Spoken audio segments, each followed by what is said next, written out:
Because, I mean, globalization has been sold for so long as the key to unlocking economies and, creating jobs. But we have a president of the greatest country in the world today who believes in being a nationalistic person. He talks about, we can do things our own way. And he's not a huge fan of globalization, even though his businesses say otherwise. But as president, he seems to want to focus more on being American enough and doing business with Americans. What's the way forward for Nigeria when you look at that? Is that something we should be looking at? Because the American economy is doing amazingly. Okay, so you might hate Donald Trump, but he understands that America cannot compete with the likes of China and Japan going forward in terms of global economics. Those guys have scale of economy. They're going to take over. It's just a matter of time. Nigeria has no competitive advantage. Globally, regionally, even in West Africa, all we have is our numbers. And even our numbers are dodgy because at the end of the day, you look at how many of those people can even afford to buy these things you're talking about. The first thing I would tell entrepreneurs who are looking at the global market in Nigeria is, first of all, understand that you have no competitive advantage. There's no reason why anybody's going to look at you as better than the next person. But of course, this is Nigeria. Any opportunity for you to be able to earn in FX is a must take. You shouldn't even compete or talk about whether you should take it or not. Anything that can put you on that global market is important. But of course, then you have to pass through our Papa Wharf, the Tinkan port to get your goods. Because for you to export, you have to pass through there. So those are the issues that we have. It's unfortunate to be a Nigerian. I mean, in the global lottery, it's almost like you lost out. Yeah. But give or take, I think if we can actively start to work now, there are things we can do over the next 30 to 50 years that can reverse the tide, and then we may be able to talk about some maybe regional dominance, maybe in Africa on some one or two products. She says our numbers are not enough. Do you think our numbers are enough? No, I don't. I mean, I was just going to echo his points on competitive advantage because as soon as you brought up that question, that's exactly what I was thinking. So I have this conversation all the time with my clients, with my colleagues, and then that's exactly what we point to. So if you look at the countries that have been able to lift millions out of poverty, if we sort of link both, look at India, for instance. India recognized that we have the people. So what happens is we can actually build capacity, and then what's happening now is that they have a very strong business process outsourcing industry, right? And then we've talked about how we can try to do something like that in Nigeria. So I think that as a country, and even as a region, right? So regardless of how protectionist a country wants to be, if you are offering them competitive advantage, offering them goods, services, quality, you're offering them quality at a cheaper rate, they'll definitely do business with you. So basically what I think as a country is we have to start positioning our business and, not just think about our businesses locally.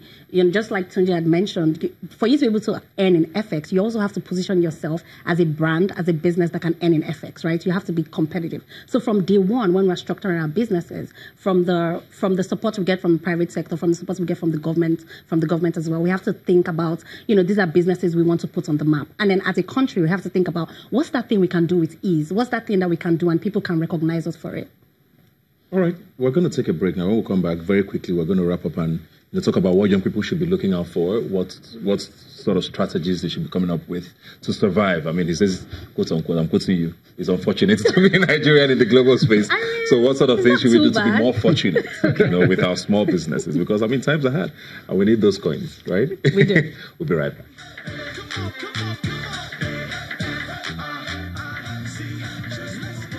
All right, welcome back. We're here talking about Nigeria's economy, talking about how to hopefully get us out of poverty, and we're just going to run up the conversation now, like I said before the break. What sort of things should young people be doing and thinking about? I know it's a tough market to start up a business or even run a business that's already started.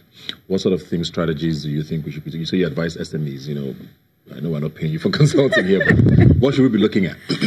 For me, I think the key thing is strategic partnerships. I think that even as a Nigerian business, or a Nigerian potential entrepreneur, you have certain strengths that someone in Ghana, someone, in Nairobi doesn't have. And one of the things, I've been fortunate to work across different countries in the region, and one of the things I realized is potential entrepreneurs don't actually talk to each other, right? Like across the countries. So I feel like if, I want to do something in Ghana and then there's someone in Nairobi or in Nigeria who's doing the same thing, we can come together and sort of think about how can we build a company that is internationally, competitive of some sort. So I think that partnerships across the region especially is something that we have not really explored. And I'll tell you why I think young people should also think about this, because when we start exploring that partnerships, in the private sector, then you will see that the governments would now be able to escalate, the regional conversations internationally and say, you know what, we have businesses that are regionally competitive, and then so you have people like the AU, because when the AU is talking, so they have like policies and all of that,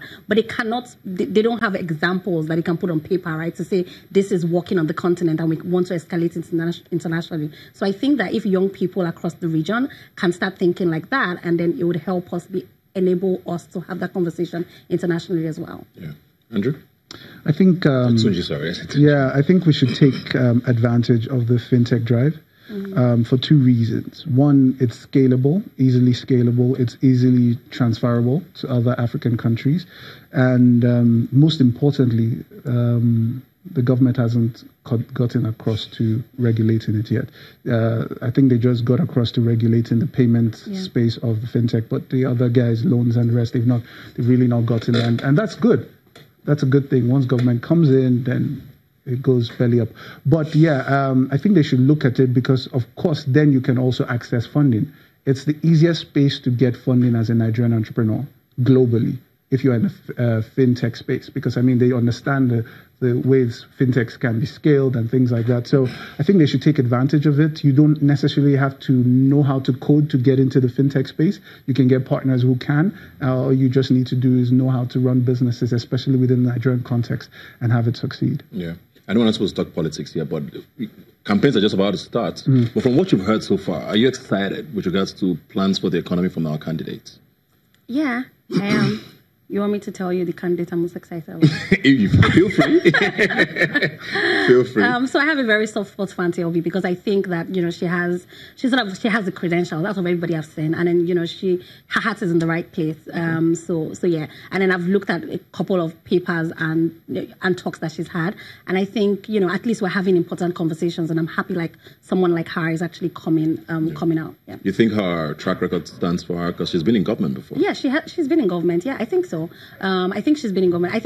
She's the only person in government that when I think about it, I can't even think of an allegation of corruption. And I think, in a country like Nigeria, that's a really, really big deal. Very quickly.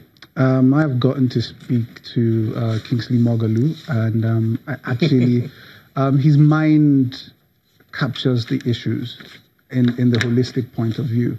But if you're going to look at it from the two front runners, who are supposedly the front runners, I would say, and of course, I know I'm going to be shot for this, but I would say both of them realistically do not understand what Nigeria's problems are.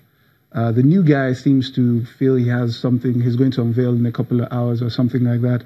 But from the things he has exposed already, yes, he should just stay. It's completely ridiculous. Well, elections are a few months away, and the campaigns have started. So we'll be watching very closely to see what plans they have, especially for jobs, for young people. Thanks for being here today. Thank you. Thank you for having us. We'll take a quick break now. Please don't go away.